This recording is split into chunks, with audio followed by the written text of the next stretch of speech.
Europe 1. Merci d'écouter Europe 1 à Épernay, ça se passe sur 101.9.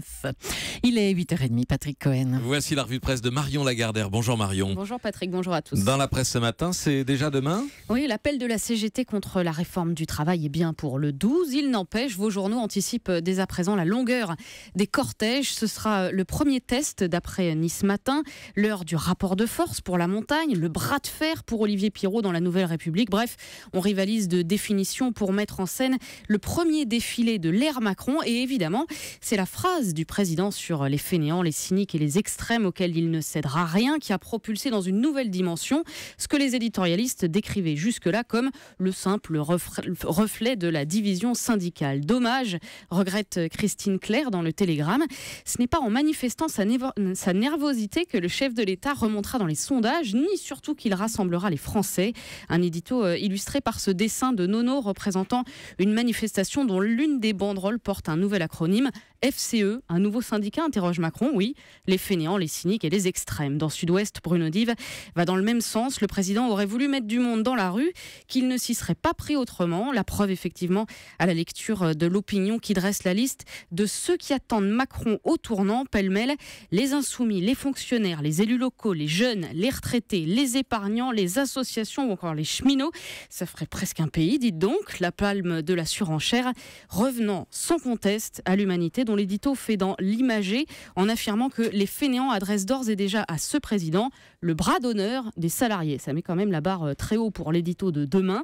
En attendant, pour rassurer l'exécutif, il y a tout de même le sondage effectué hier sur le site du Parisien où l'on a demandé aux internautes de bien vouloir prédire l'avenir. Croyez-vous au succès de la manifestation, demande le journal.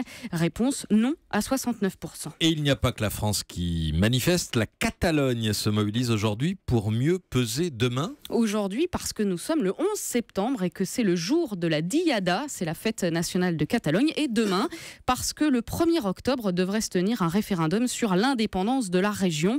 Un scrutin qui n'en finit plus de diviser l'Espagne, en témoignent les unes des quotidiens. Sur le site du catalan El Periódico, c'est la fête de la désobéissance, alors que pour le madrilène El País, les séparatistes utilisent la rue pour pousser une consultation illégale parce que la Cour constitutionnelle a suspendu ce référendum.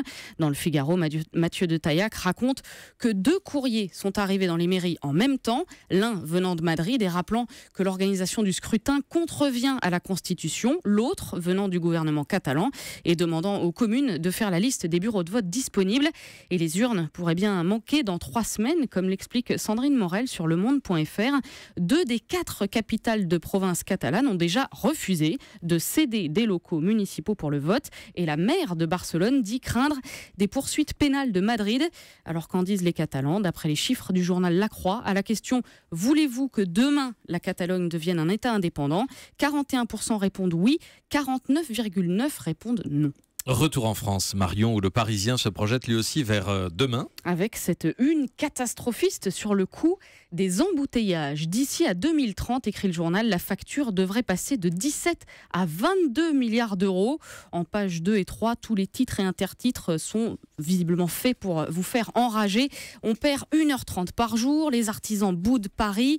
Dans les bouchons, l'hormone du stress augmente. Interview d'une sophrologue qui met en garde contre les maux de tête, de ventre et de dos. Attention aussi aux répercussions au travail, cela peut jouer sur la relation à l'autre, explique Élodie Repelin, spécialiste du stress. On ne supporte plus la moindre réflexion.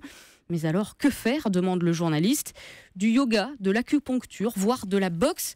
Et surtout, dit-elle, écouter une radio amusante. Il est là l'espoir, Patrick. Mathieu Noël et Nicolas Canteloup vont peut-être sauver le plan vélo d'Anne Hidalgo. Ouais. Ceci mis à part, si alléché par la une, vous cherchez le détail de ces 22 milliards d'euros que coûtent les embouteillages, passez votre chemin. On saura juste que le chiffre vient d'une étude d'un fournisseur d'infotrafic qui s'appelle Inrix. Autre son de cloche sur le site de Télérama. Interview de l'économiste et urbaniste Frédéric Errand qui relativise. La transition écomobile se passe toujours selon le même schéma, dit-il. Aux Pays-Bas, par exemple, tout le monde l'a oublié, mais en 1972, à Amsterdam, la haine anti-vélo était féroce et contrairement à ce qu'on pourrait penser, il n'y avait presque plus de vélos. Les gens roulaient en DAF, la 2CV néerlandaise, pareil en Allemagne. Et puis, progressivement, les tensions se sont réduites. Chez nous, ce sera pareil, explique l'économiste qui prophétise.